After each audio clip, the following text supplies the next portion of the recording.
इस वीडियो में हम आपको बताने वाले हैं डायरेक्ट एंड इनडायरेक्ट स्पीच। यानी डायरेक्ट स्पीच से हम इनडायरेक्ट स्पीच कैसे बनाते हैं, ठीक है।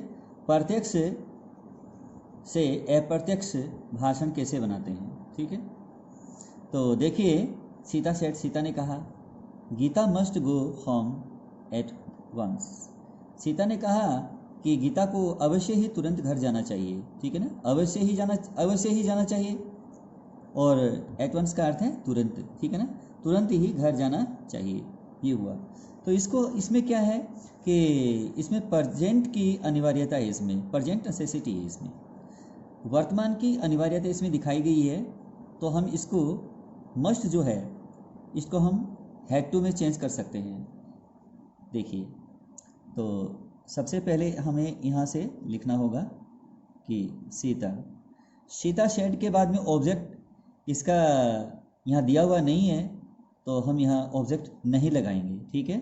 शेड का शेड ही रख लेंगे, क्योंकि ऑब्जेक्ट जब नहीं है तो हम शेड रख सकते हैं। और क्या करेंगे, इसको दैट से जोड़ देंगे। दैट से इसको जोड़ दिया।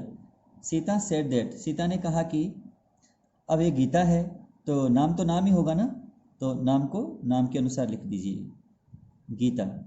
अब मस्ट को हमें या तो मस्ट का मस्ट ही रख लें या फिर मस्ट को हैड टू में चेंज कर दें तो सही होगा। तो हम इसको हैड टू में चेंज करेंगे। तो ये हुआ कि सीता सेड दैट, सीता ने कहा कि Gita had to go home at once. ये हो गया। तो इसमें सीता ने कहा कि सीता ने कहा कि Gita had to go home at once, कि गीता को तुरंत घर जाना था। इसमें जाना चाहिए का जाना था बन गया इसमें, ठीक है। हैड टू गो का मतलब क्या होता है, जाना था। गीता को तुरंत घर जाना था। सीता ने कहा कि गीता को तुरंत ही घर जाना था। तो इसमें ये है, ऐसे बन जाएगा ये। अब देखिए, क्यों ये तब बनेगा ना कि जब ये वर्तमान की अनिवार्यता जब दिखाई दे ना, कि इसमें क्या लिखा गया है कि गीता को अवश्य ही तुरंत घर जाना चाहिए। तो उसी समय की बात हो रही है, इन तुरंत उसको उसी समय घर चले जाना चाहिए, ये हुआ। तो जब इस प्रकार की वर्तमान की अनिवार्यता होती है तो हमें हैड टू में इसको चेंज कर देना चाहिए, मस्ट को। देखिए अगला, ही सेड, उसने कहा आई मस्ट लीव टुमारो, मुझे कल रवाना अवश्य ही होना चाहिए। ये हुआ, मुझे अवश्य ही कल निकलना चाहिए, ये इसमें उसने कहा। तो अब क्या है कि इसमें भविष्य की अनिवार्यता है, इसमें वर्तमान की अनिवार्यता नहीं, इसमें भविष्य की अनिवार्यता है कि मुझे कल निकलना चाहिए। तो कल का दिन अभी आया नहीं है, टुमारो तो अभी आया नहीं है, तो ये भविष्य की बात है। तो देखिए, ही शेड, तो ही शेड के बाद ऑब्जेक्ट नहीं है तो ही शेड का ही शेड ही रख लेंगे। एक बात तो ये इतना। अब जोड़ने के लिए कंजक्शन दैट आ जाएगा, इसमें दैट आ गया। अब क्या करेंगे, आई किसके लिए है, ही के लिए है, तो यहाँ आई का क्या बन गया, ही बन गया। अब मस्ट को आपको क्या करना होगा, जब भविष्य की अनिवार्यता दिखाई दे तो आपको मस्ट को बदल करके मस्ट का वुड हैव टू करना पड़ेगा। वुड हैव टू करना पड़ेगा आपको, ठीक है। वुड हैव टू करके मस्ट का वुड हैव टू बन गया यहाँ, और आगे आपको लीव लिखना पड़ेगा। लीव, टुमारो का क्या बनेगा, द नेक्स्ट डे, द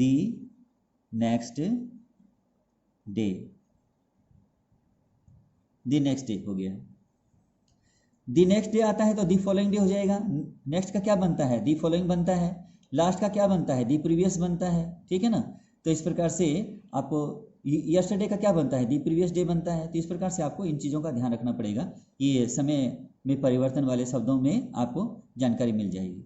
तो देखिए, ही सेड दैट, उसने कहा कि he would have to leave the next day, उसे अगले दिन निकलना होगा। तो ये भूतकाल की भविष्य है, यानी ये तो वर्तमान, ये तो कल के बारे में कहा जा रहा है इसमें कि आई मस्ट लीव टुमारो, कि मुझे अवश्य कल निकलना चाहिए।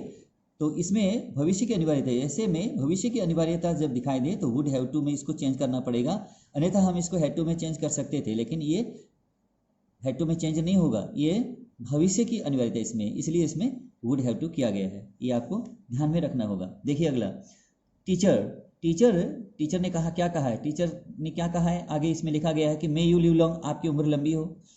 अब ये कौन है, स्टूडेंट, स्टूडेंट है, इसने जवाब में क्या दिया, थैंक यू सर, महोदय आपका धन्यवाद। तो इसने ये कहा।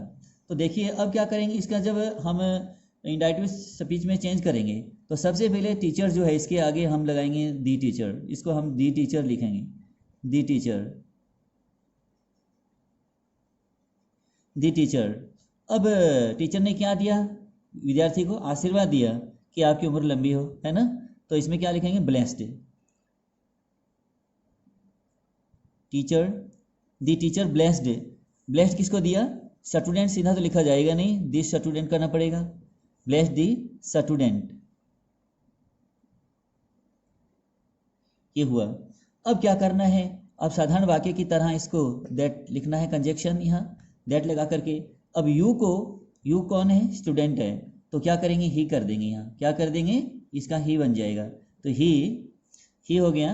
अब मे का क्या होगा, माइट हो जाएगा, अंदर वाले हिस्से में इसको माइट कर दीजिएगा, ही माइट, और उसके बाद में लिव लॉन्ग हो जाएगा, लिव लॉन्ग, ये हुआ। अब आगे देखिए, स्टूडेंट का क्या होगा, दी स्टूडेंट, सीधा तो लिखना है नहीं, अब इसका भी जवाब लिखना पड़ेगा ना, दी स्टूडेंट, दी स्टूडेंट। अब दी स्टूडेंट कर दिया तो अब क्या करना पड़ेगा, विद्यार्थी ने थैंक यू सर, क्या किया उसने, धन्यवाद किया। तो ऐसे में आप क्या करें, सर का क्या बनता है, रिस्पेक्टफुली करना पड़ेगा, तो दी स्टूडेंट रिस्पेक्टफुली,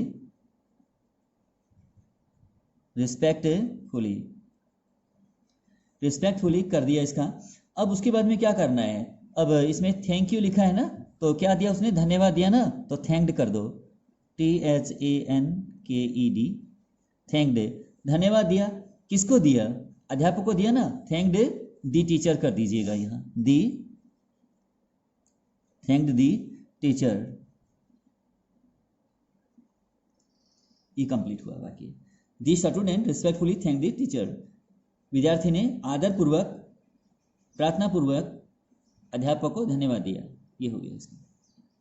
अब देखिए अगला, the doctor said to the lady, doctor ने लेडी से कहा, क्या कहा, टेक दी मेडिसिन्स डेली, दवाइयाँ रोजाना लीजिए।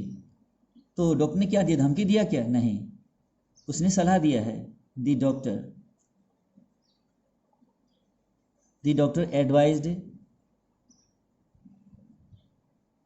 एडवाइज्ड। अब सेड टू का जोड़ा होता है, लेकिन एडवाइज के बाद में टू नहीं लगाना है, एडवाइज दी लेडी।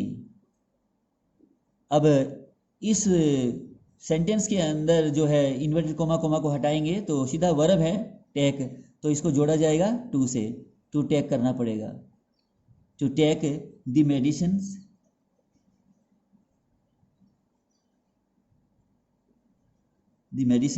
डेली है तो डेली का डेली आ जाएगा, ये कंप्लीट हुआ।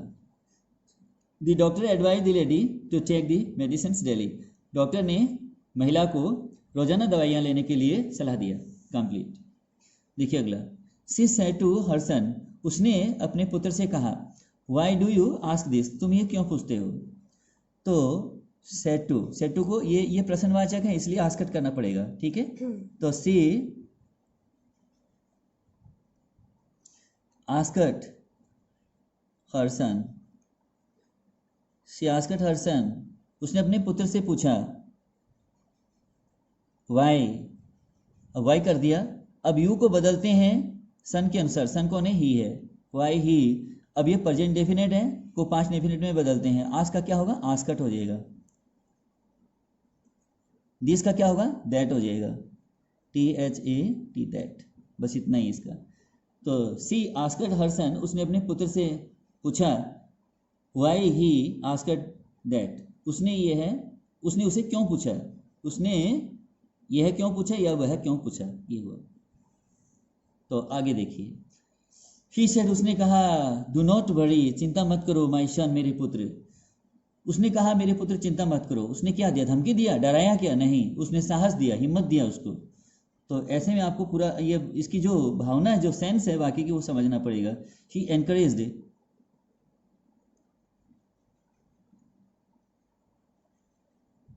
ही एनकरेज्ड, अब ये माई सन है, इसको ही सन कर दीजिएगा क्योंकि ये ही है इसलिए हीज हो जाएगा। पुत्र तो इसका है ना, तो हीज सन, हिज सन, ये कर दिया। ही एनकरेज्ड हिज सन, उसने अपने पुत्र को प्रोत्साहित किया। किस बात के लिए? डू को हटा दीजिए, अब इसको नॉट टू, डू नॉट को नॉट टू में चेंज कर दीजिए। Not to worry, not to worry, चिंता नहीं करने के लिए उसने अपने पुत्र को प्रोत्साहित किया। He encouraged his son not to worry, complete हुआ। सी, अब यहाँ सी है, ऑन फोन, उसने फोन पर, प्लीज हेल्प मी, कृपया मेरी मदद कीजिए। अब इसमें क्या करना है? सी कर दिया। अब अगर यहाँ ऑन मोबाइल होता ना तो यूजिंग हर मोबाइल ऐसे हो जाता है, इसका शुरुआत ऐसे होता है, using her mobile she requested to help her, ऐसे हो जाता है। लेकिन यहाँ मोबाइल नहीं है क्योंकि मोबाइल का यूज़ किया जाता है और फ़ोन पर बात किया जाता है, तो सी करके सी, अब इसमें क्या होगा? प्लीज़ है, प्लीज़ को देखने से आपको यहाँ होना चाहिए कि रिक्वेस्टेड आएगा। यहाँ सी रिक्वेस्टेड, शी रिक्वेस्टेड, अब ऑन फोन है तो ऑन फोन कर दीजिए। शी रिक्वेस्टेड, अब यहाँ आप ब्रैकेट में किसी को लिख सकते हैं, हाँ ब्रैकेट में चाहे मी लिख दें, चाहे अस लिख दें, चाहे यू लिख दें, आप यहाँ यू कर दीजिए, कोई दिक्कत नहीं होगा। आप कोई भी लिख सकते हैं, यहाँ ब्रैकेट में एक ऑब्जेक्ट देना होगा आपको, ठीक है, वो भी काल्पनिक करके ऑब्जेक्ट डाल करके फिर यहाँ आप ब्रैकेट डाल दीजिए कि आपको ये लगे कि ये वाक्य बिल्कुल सही है, अब क्योंकि ये अधूरापन पूरा हो जाता है फिर ये। तो शी रिक्वेस्टेड यू, उसने आपसे प्रार्थना किया। टू, अब आगे टू से कर दीजिए, रिक्वेस्टेड टू, अब क्योंकि सीधा वर्ब है ना तो वर्ब को सीधा वर्ब नहीं लिखते, वर्ब को जोड़ने के लिए टू लिखते हैं क्योंकि इन्फिनेटिव है ना ये, इसलिए टू हेल्प हर। अब मी कौन है? मी को बदला जाएगा सब्जेक्ट के अकॉर्डिंग, तो ये सब्जेक्ट है, सी है, तो इसका ऑब्जेक्ट क्या होगा? हर होगा। सी का ऑब्जेक्ट हर होता है और आई का ऑब्जेक्ट मी होता है, ये आप ध्यान रखिएगा। तो मुझे उम्मीद है कि आज के सारे इनडायरेक्ट स्पीच के सेंटेंस आपको समझ में आए हैं। अधिक से अधिक मेरे इस वीडियो को शेयर कीजिएगा, लाइक कीजिएगा और सब्सक्राइब कीजिएगा। Thank you.